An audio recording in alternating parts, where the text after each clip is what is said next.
m n'anya mmalite n'ọgwụgwụ n'ikpube na-eme okpueze n'ihi na ị hụrụ m n'anya ị hụrụ m n'anya onye ime n'igwe kpube na-eme okpueze n'ihi na ị hụrụ m n'anya ị hụrụ m n'anya nderi atụ egwu ekpube na-eme okpueze n'ihi na ị hụrụ m n'anya igbo bụ birikweni ụtụtụ ọma ehihie ọma mgbede ọma depending your time zone anyị ya dịka echi maka na echi adịghị agwụ agwụ ka anyị na-agbagọ na isonyebe. What are you waiting for? Click the like button, subscribe, comment, share ife anyị na-ekwu na nke ikpeazụ oyi elu. If you are just coming across our channel for the very first time, this is Kelenna TV. We are live and we are direct, bringing you the gospel of redemption like your doorstep. If I na-emek bụ common sense, the reason abụrụ na ịmara ife ịmụ ife kara anyị mara ife mana ọ nwere ife ị na-echefudu tontosi wee dị ọ maka ka iji wee nọdụ. I just want to make common sense as always. Omedi onye anyị si ya nwụọ mana ife anyị na-ekwu bụ na ọbịara igbu anyị ya egbu onwe ya.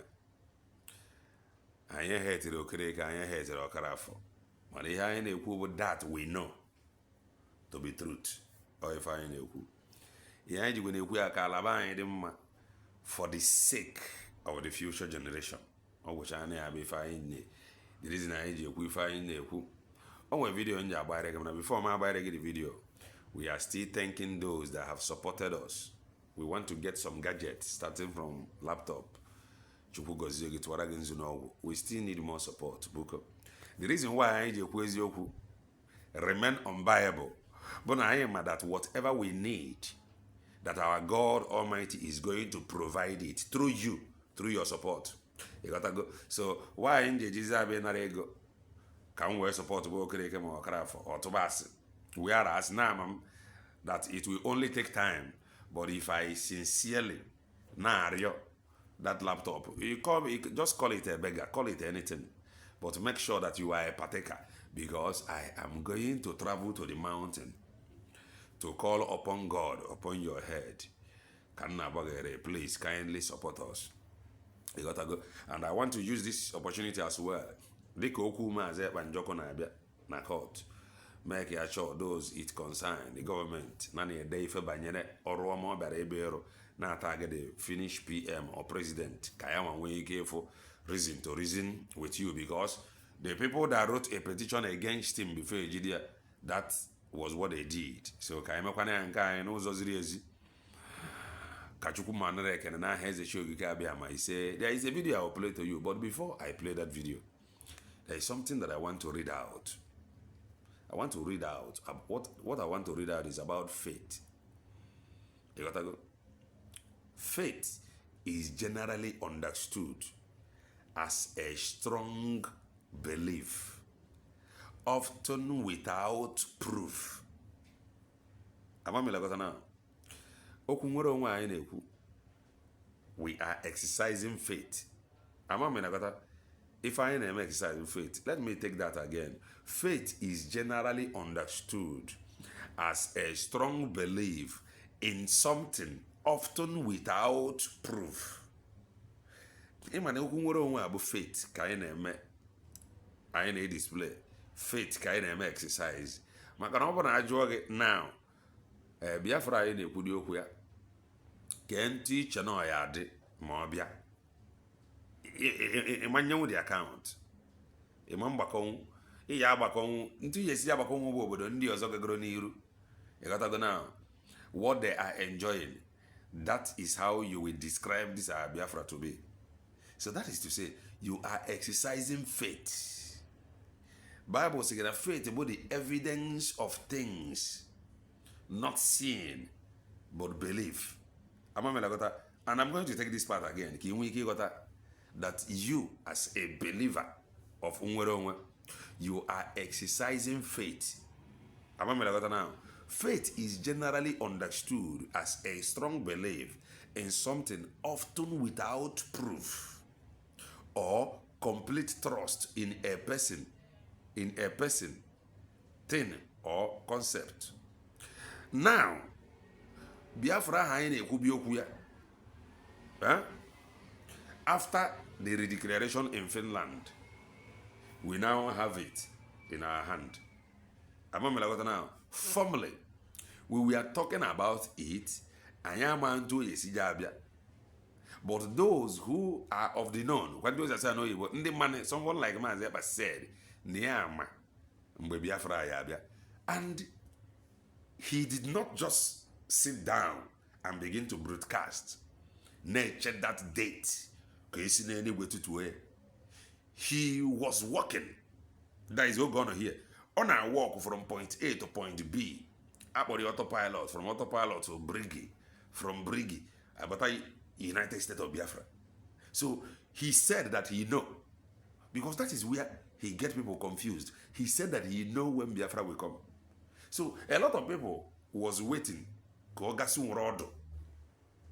That day Biafra.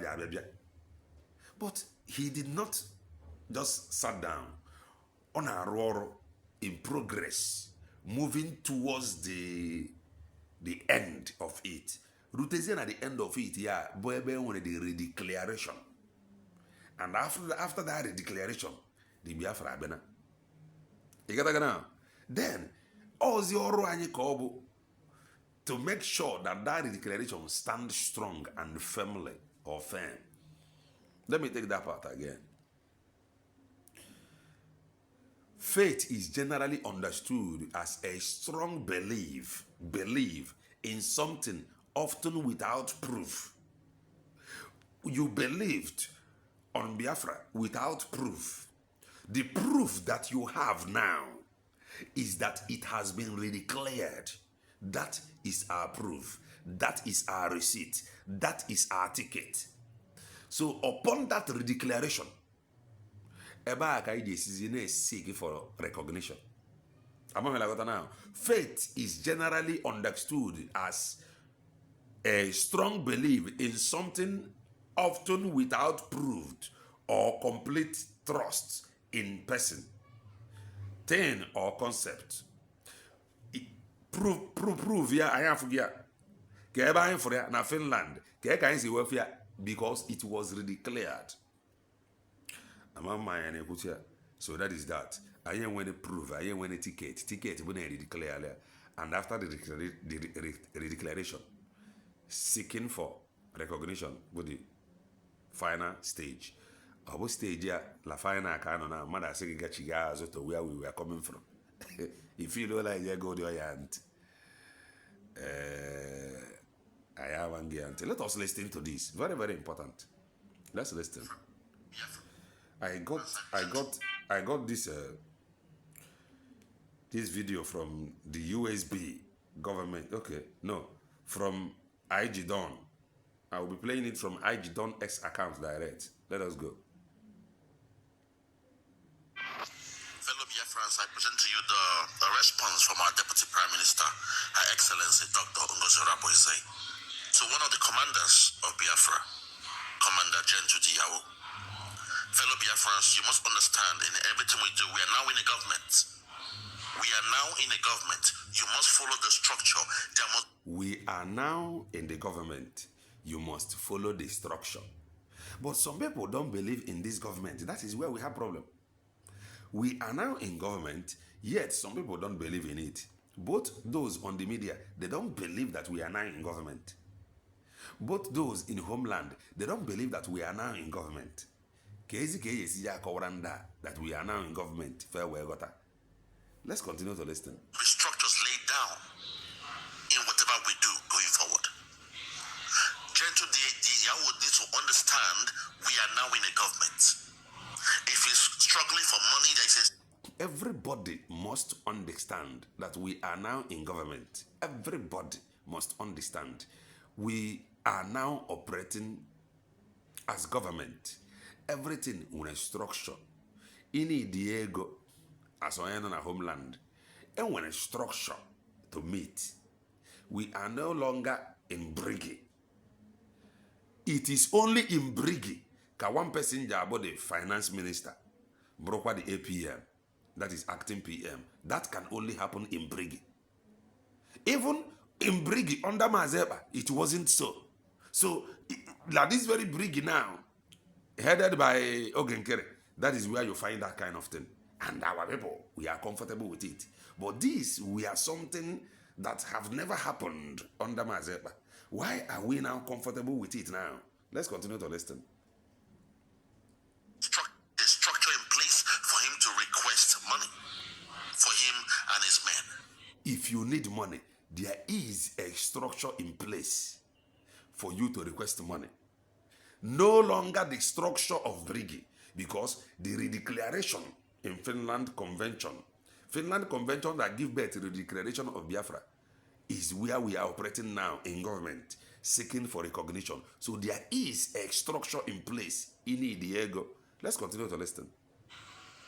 Fellow Biafrans, I want you to start using your senses, start using your brains, and start thinking. See yourself as being in a country. See yourself as being in a country.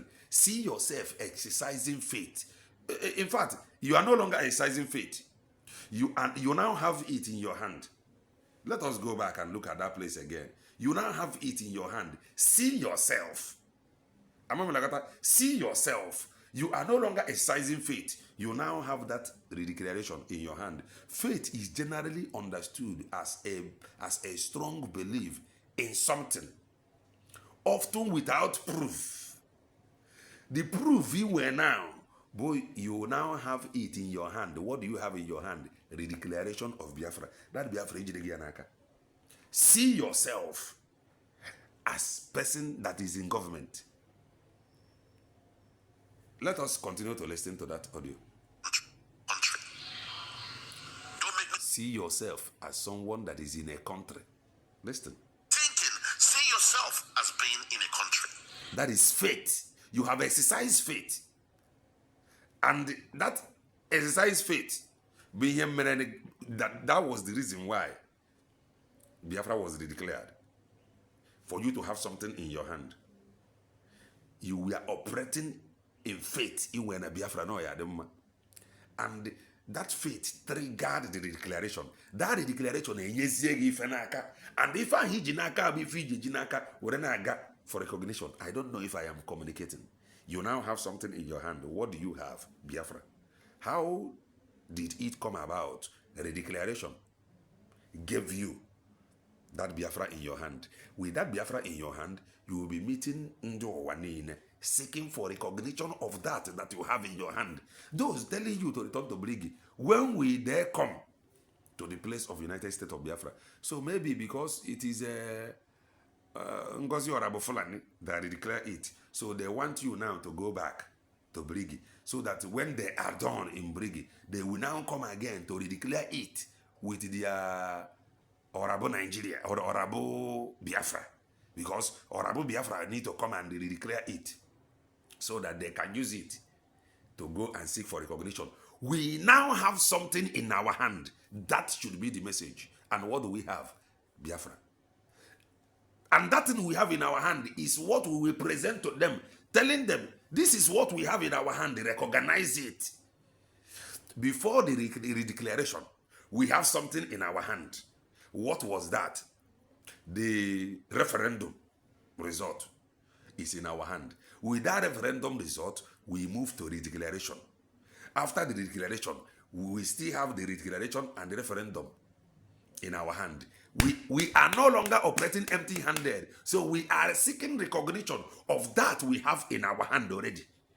Those telling you to return to Brigi, they want to take away that you have in your hand already.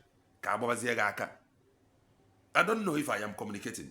You have something in your hand now by the virtue of that redeclaration. And what is that in your hand? That thing that you have in your hand is Biafra. And that Biafra is what you are going to present to the people and tell them to recognize this thing that you have. And they will recognize it because if Jinaka can recognize. If you go there empty hand, they can't recognize it. So when you go there, you present to them, this is our referendum. After this referendum, this is our redeclaration. After this redeclaration, we want you to recognize it. And they will do it. But those telling you to return to Brigi, They don't like the one that was redeclared by Orabueze. They want the one that will be redeclared by Orabu Biafra. See yourself as someone in a country. Faith. You have something. Don't make me to assume that what the Yorubas are saying when they claim they are the most educated in that so-called Nigeria. Don't make me to think what they are saying is right. I'm sick and tired of seeing riffraffs, hypocrites, uneducated idiots swaying you all, changing your perspective of how Let's continue to listen. things should be done in a country. It beats my imagination that a nation like Biafra will allow riffraff, dropouts to be coming out and, misguiding you all. That is because they are confused. They are already nanankwa. Yet they don't know. That is it. They already have something. They were operating empty hand before. Faith with faith. They already have something in their hand, yet they are not seeing it that way.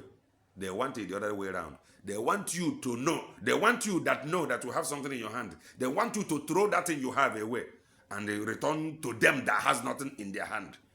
Or believe that they have nothing.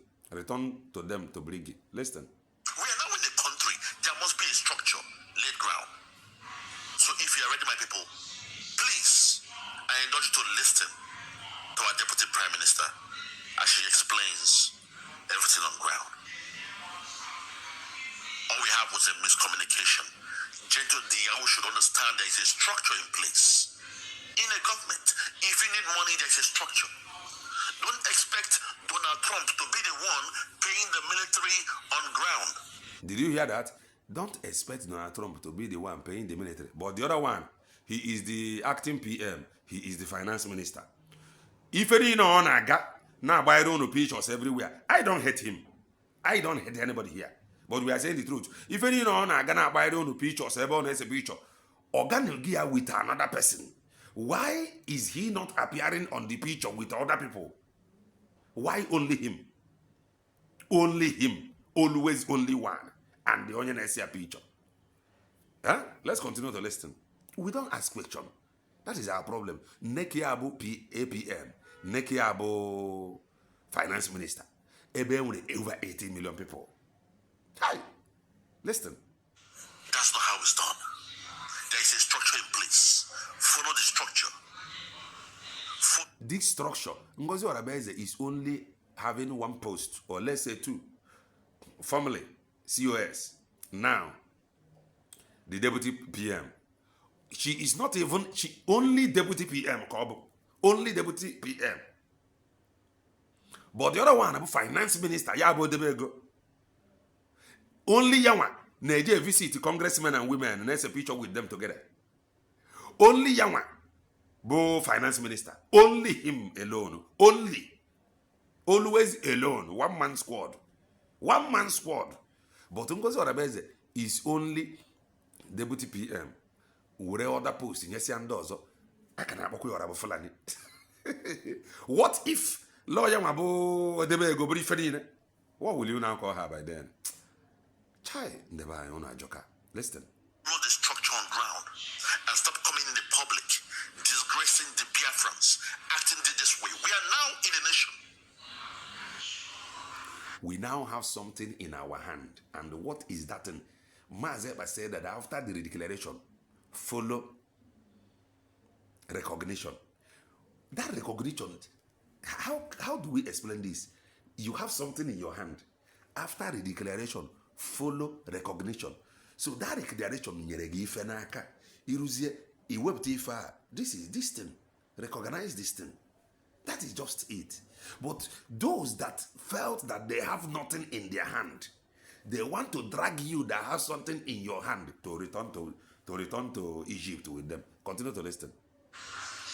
I'm so pissed off that you all are making our deputy prime minister waste our time to be exactly explaining to you all petty. You ndeba media on waste time ya mata bidire na maso yibo organiru ogazu or na explain. Even at times I will even call her to come out and debunk because ọgbaji ole dọrọ ọganiru ọgaazụ mana ọ bụrụ na onye ọbụla nwere this mindset that now after that Finland convention that give birth to that redeclaration, if we all believe that we have something in our hand already, we move with speed for recognition. Ihe anyị ji na-agwazi ya na nwaanyị, have you written to this office?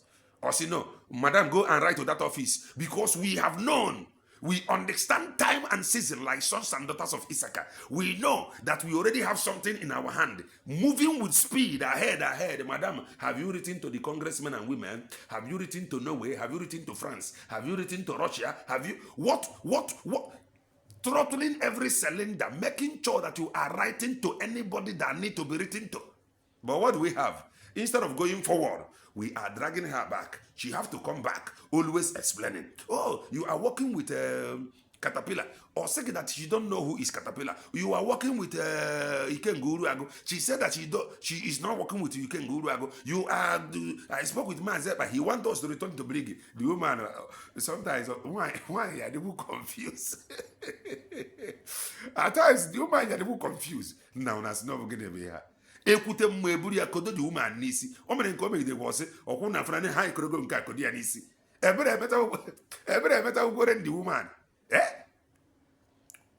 Only if we know that you only have that you are looking for in your hand already. Seeking for recognition, ozugbo, hitting every cylinder. But what do we have? She must explain. She must come out. Listen. Hints. You allow some uneducated morons to be coming on social media and talking rubbish. Fellow Biafrans, for the last time I will tell you, follow who no road. Support our Deputy Prime Minister. Support our Deputy Prime Minister. The earlier you do that, better for you. The earlier, because I know support, or they as if no whether Biafra na no about her own, or they as if no run arrow. Let me just not say whether Biafra. Or they as if no run arrow, no arrow. All this support. The earlier you support her, better for you. The earlier you support United States of Biafra, better for you. Not by force. It is by choice. You are free to go back to wherever you want to go to. You are free to even return to autopilot and go and correct things. If you think that you did not get it right, then return to autopilot. Those that believe that where they are, that they want to be going forward, they should support who is going forward. Those that believe that they want to be in the back, waiting for Mazepa to come out, they can be there. Because if Mazepa waited for Mazepa and they can't to come out, you cannot have something in your hand today. The reason you have something in your hand today was because he refused to be caged. La command and control. Continue to listen. In a country, it is far different from when you have a liberation force or whatever. Or when we are in a struggle, in a liberation phase. We have passed that stage. We now have a country. Let us sink into your mind. When you tell them that you will not have a country, they will tell you, oh, where have you taken? Or my fault, or wherever you take it. Give them one country, I can seek with recognition. At least we seek recognition. It can return need. But seek good recognition first. It returns here. I was no one and then I be questioning. Onya na be questioning. If he measuring the onya aja proge. Oborebia ina chugodo na ebe kwesiri no ijide go something n'aka ichubuto na ebe kwesiri no now ruzie ebe ne ma ndị asị gị na ha ekwezikwe na this your recognition no ka ife ije eme ije agba ha kwere by force. Let them recognize what you have in your hand. And what is that recognition na ekwu ihe? Go and show them this is gold. Hope you are seeing it. Israel kwe from ihe a gold. Ha sị yes, the ihe a gold. Thank you for saying that this is gold. Inaba iruzie gwa ndebe unu le ihe a gold and Israel a confirm wala le ihe a bụ gold. Ha dịkwa awe i were the same gold Russia ama na unu nwere gold na bụ unu. Is this Russian gold or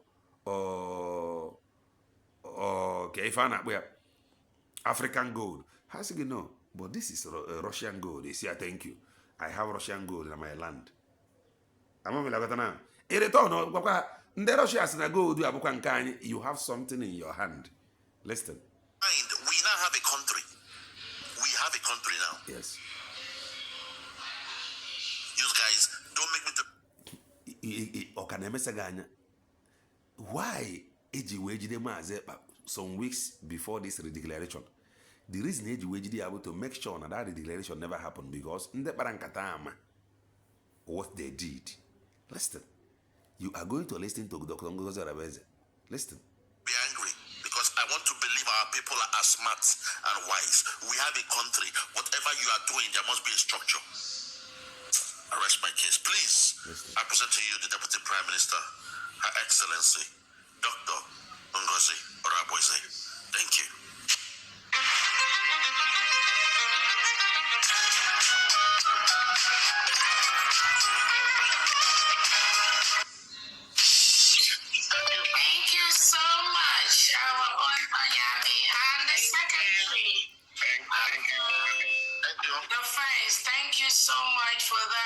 I know the reason why I'm playing it this long. I don't want to jump it. I am playing it direct from IG Dawn's account. I am giving her the credit. IG Dawn's account. I am playing it direct from her S account. I know the reason I'm playing it this long. Just listen. There is something that I want to say that is coming. Listen. Wonderful clarification. And it is very, very important that we all understand that what Onyami is doing today, what our Defense Secretary, General Quacha, is doing today, what our Commander General on ground, Iwebutuso, is doing today, what all our commanders in the 40 states of the United States of Biafra, what they are doing today is not something that they prepared for. It's not something that just happened overnight. It is something that has happened due to a systemic oppression, suppression by the Nigerian state. Now, when Adadi Orama and the co, when they hear this Nigeria state, they are not comfortable with it. Oh, she is calling it a state. And you see our people clapping, moping. Since Mazen Nandekano have been calling Obodobo Ngozi, have he gotten Biafra? Oh, zoo. Oh, what are Biafra? Mbana. Since Mazen Bajapo Obodobo Ngozi, oh, zoo. Oh, what are Biafra? No. Only God allow her to express herself the way she feels. Do you think you can get Biafra by, zoo? If you like, for zoo 100 days, you cannot get Biafra by calling Nigeria derogatory name. The evidence is there. Under Mazen Nandekan, it is zoo. Under Mazeba, it is zoo. Biafra. No. If this woman want to call it Nigeria state, let her call it. Sometimes, some of you, brain the so low. Nigeria state. Oh, she is calling it a state. Some of you can use a Nigeria document up to date. You cannot change it. Some people can still choose to be a Nigerian. You cannot expect me to call Nigeria zoo. That is the honest truth. Nigeria, Bobodo. Recognized by Mbowa. Forget I forward an media. That is the honest truth. So don't get it twisted. Oh, she is calling Nigeria Nigerian state. Call it zoo. Obolo zoo. Kogabe, Biafra, Boba zoo. If you like, it cannot still give you. If you like, call Obodobongo where angels live. The thing that is choking you, that is after you, that want you, that want you, or the thing that will make you to ask for so forget about, she is calling in Nigeria state, and so what? That is how she want to call it. It is none of your business. Let's continue to listen. What we are doing today, even the role I play today,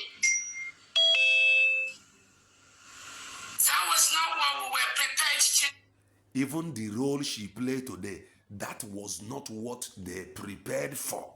Listen. The role she is playing today, Deputy PM, it is never what they planned for. They never expected it.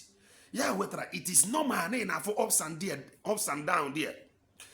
With the changes happening today, both on ground, both on media, both everywhere, it is not what they planned for. They never expected it. But they are now doing as occasion demand. That is the honest truth. She don't have it on her calendar that one day she will become the Deputy PM.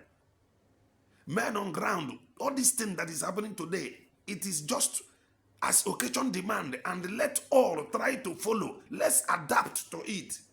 It is not difficult. Instead of, oh, she is calling Nigeria state. Kefi Chokopoya. Bongo. Zoo. Since you have been calling zoo, Obelane Bubi Biafra, Obiabede. Happen ne wanye a ka okpone ya ife obuna o choro ikpe ya ma ya buru na ọ na-ekwu okwu nwere onwe ni obu ijukwane na ọma mkpọ kpọtabane ya zoo na akpa ya zoo like your own platform. Ntu akonu si push ndị be anyị until you push gide that your leader aga abanga o refo gị n'anya maazi Nnamdi Kanu emegidego zoo. It is the same you people that was used ejidia maazi Simon apụta zoo. It is the same you people megidere ife ejidia unu enumekwala nwaanyị a now inugide ya nnukwute ya now ejidia. Oh, Ngozi Orabueze was fighting for Biafra. Now she is now inside. Apply wisdom. If any na-ede izu there, na-ede ya Nigeria. Many of you use Nigeria document up to today. So why can't you people allow the woman to breathe? What she is doing today, she never expected it. Nobody expected it. But so they are now acting or doing as occasion demand. Let's continue to listen. This task, Let me take it back a little. prepared for, is not something that just happened overnight. It is something that has happened due to a systemic oppression, suppression. But everyone with a slip of tongue. As if you are perfect. But only so that you can equally raise money. You can raise money. You can create your own government. Stop complaining. Become the raise money so that you can support men on ground. That is when he get it up here. Or he can't take it anymore. If you know what you can do. What you want is freedom. Do anything you can do. Let the freedom come. You don't want to do anything. Somebody doing something. Let's continue. The Nigeria state. What we are doing today, even the role I play today, that was not what we were prepared to do. This task was heaped on us based on the circumstances that surround us. If you want to make a full-time income from...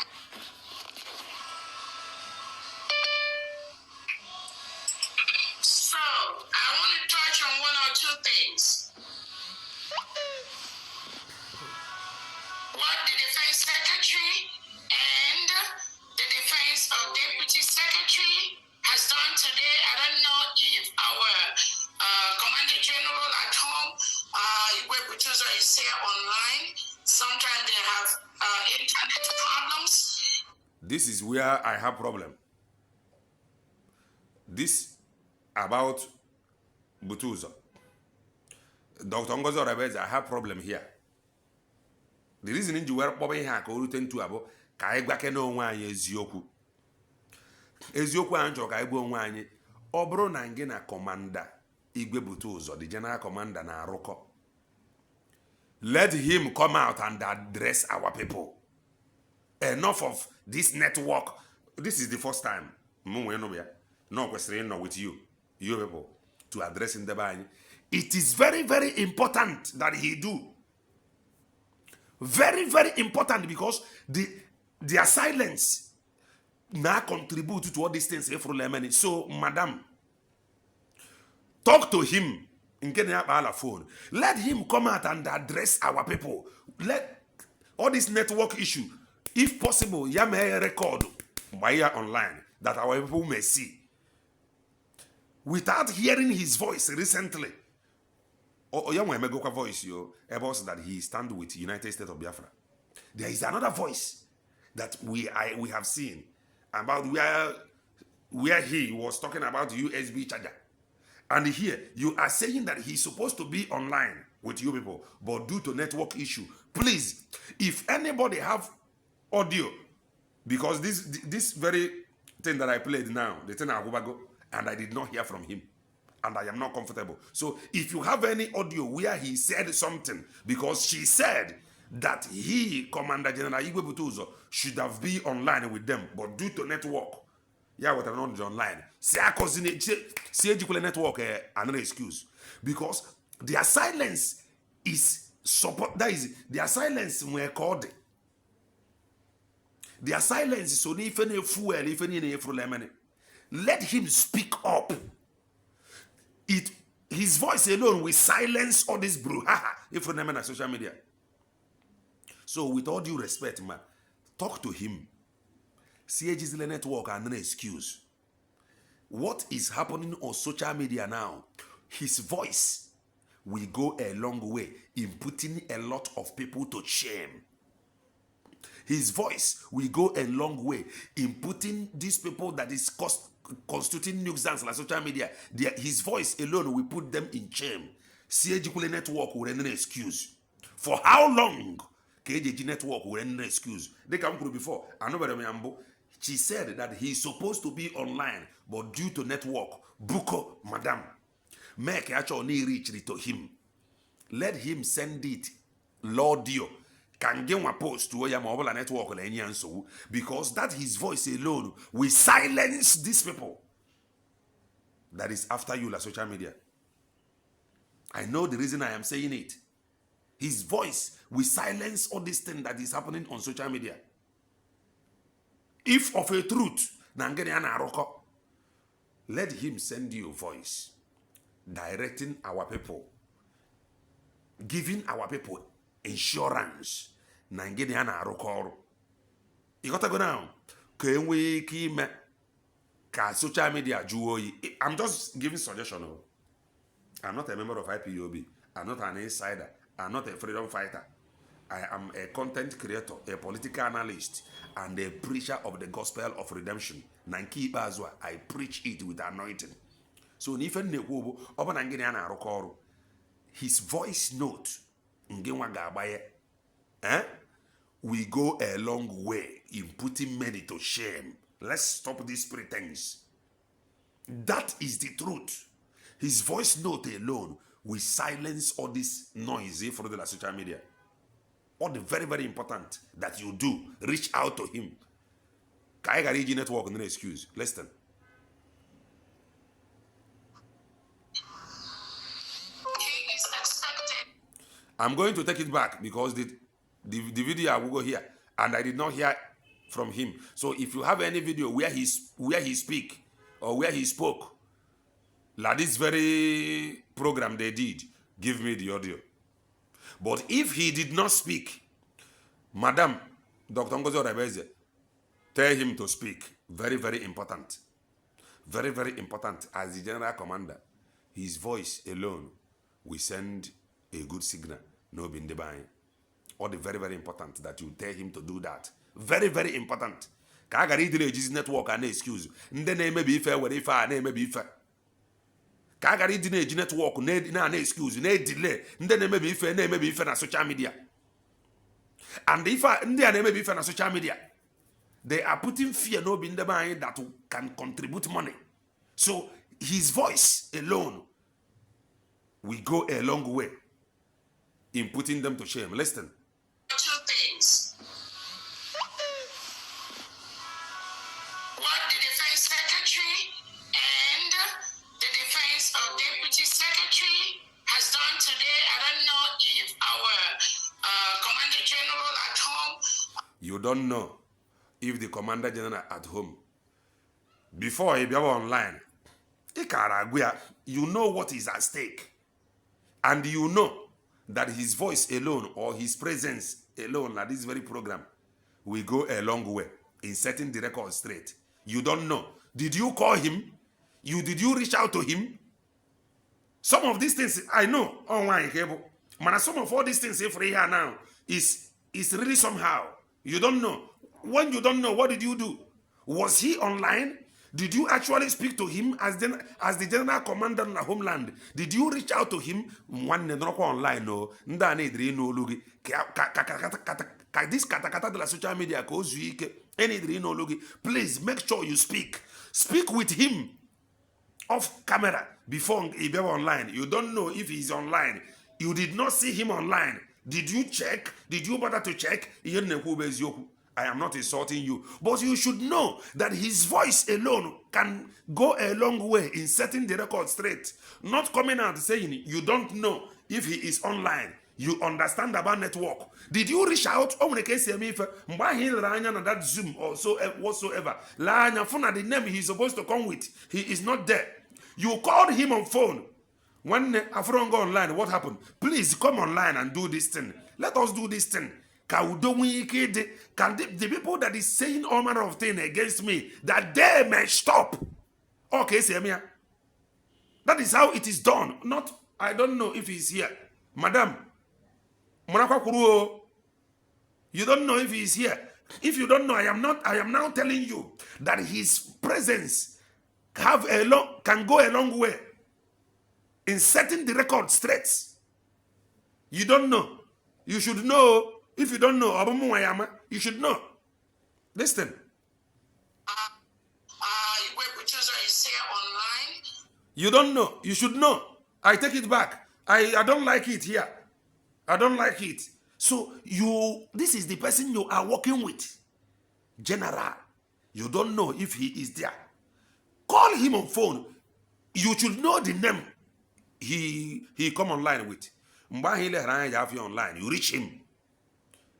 You said that he was here, but he maybe the network knocked him off.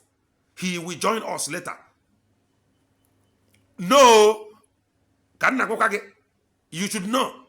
Now you need him, and he need you too. Let him come out and speak. His silence. If you don't know it today. Listen.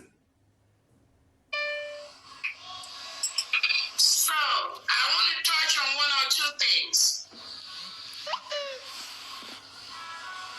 What the Defense Secretary and the Defense of Deputy Secretary has done today. I don't know if our Commander General at home, is here on. You don't know. Then his chief secretary should have said something. The chief secretary obey man at the presence of Igwebutu Zodia. No, you guy, no gaga a long way in setting the record straight. That is only if you people are genuine. Help her. To help her, to support her. About the chief defense secretary. When you know that your assistant, la homeland, because you wrote a homeland, you about the chief. Did you reach out to him? Now, what you should do, it is network. I have reached out to him. He said that it is network problem. He is trying to join us. That is how people that work together do. You people should be serious. Help her. She is a woman. Chief Defense Secretary. What is happening? Hearing his voice alone will put shame like the faces of these people. If you people are genuine, don't come here and tell me you don't know. You don't know. You should know. Let's say Ranka Agala now. Bani aya meru no audio ko no baye. Bani aya meru no audio ko no baye na oku. By so doing a build bi nde ba anyị na-eweta ego, he na-eweta ego. Because as it stands today, a lot of people will be hard ramba. Will be a lot of people bada. You don't know. You should know. When you get a record, they're online. Okay, you did not see him online at all. And you did not reach out to him on phone. Your chief defense did not see him online. He did not reach out to him. Learn how to pamper people. Learn how to pamper people. We should know better. We can do better. If only we are truthful and genuine and want to support each other not to fall. Madam, the people that is working with you, are they there to support you not to fall? Are they there to support to pull you down? Legarianya. Negarianya. Only some things they need the excuse. Somebody of that caliber, like Igwe Butuzo, I brought somebody. This kind of language, I don't know if he's online. You call him. That is how it is done. Call him off camera. One nebiani online or network. Biko try abia. O kamana no nugi ne ekwu na break. In short, you introducing yourself alone is enough. Kembweni na ifa jeme, you can equally talk to him. One many audio. This is getting too much. Only one audio. Only one audio. We should know. We should know. I'm going to take it back. This is why I'm not comfortable here. Unless Mohammed should be online, no. But this very one that I'm hearing, he did not say anything here. If he came online, if he have not done that, talk to him. Let him come online and talk to our people. Listen. So, I want to touch on one or two things. What the Defense Secretary and the Defense Deputy Secretary has done today. I don't know if our Commander General at home, Igwe Butuzo, is here online. Sometimes they have internet problems. He is expected to also address. He is expected to also address Ndebanye. I don't know if he actually did. But if he have not, Buko, the government should tell him that his voice can go a long way in setting the record straight. And the government should know that. And the government should ask him to say something. If any maybe if any ego and before you name ego, he build confidence on ya for reason. The person will come to some level of understanding you before onye ego. And when they be God, he have a gun at his voice alone will go a long way. I don't know if he actually speak. Let's say he did not speak because of network. Know today that his voice will go a long way. I'm sorry if you misunderstand how I put it, but what I told you is the truth, but you may not like the tone. I am sorry. But know it, like his voice will go a long way. Ka Chineke mezie okwu a. And before Chineke na-emezi okwu a, Dr. Ngozi Orabueze na-eruwe anya.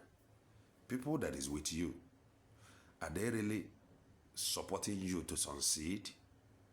You know, working with people is another thing. Working with people that want you to succeed is another thing. The people around you, even your men on ground, did they have the interest? Let's say it is not about you, or it's about Umuro. Talk to them time to time. It is not about you. It is about Umuro. Are they the people that want you to succeed? Are they that actually hold more ground until Maze Papaka? These are things you need to sit and looked at. Talk to them. It is not about you. It is about Umwere. It is about that Maze, but they say they love. It is about the love of our own people. What is very, very important and necessary. You talk to them. I don't know. But please try do. Very, very important. No one called an app online and I call. At least somebody like that. should be reached out to some mgbe ọ bụla ị mana network adị ị nwere his phone number before he be online ịkpọ ya na phone nwanne anyị ebidogokwa idebe the other phone ị nọ there is how Maazị Ekpa do this thing. Sometimes Maazị Ekpa ya on a live program oge ọ na-eme exposition, somebody will call him, he will mute the program and speak with the person. These are things you need to do. Ka e build your confidence in the behind back. Ihe na-eme bụ ife n'idiri ego. Anyị ejidego ife n'aka already na-aga for recognition. Ka Chineke mezie okwu a. Gbagara na m unu egbu na egbu. Please kindly support us. We need gadget. Na Eze Chukwuka Abiama. Ise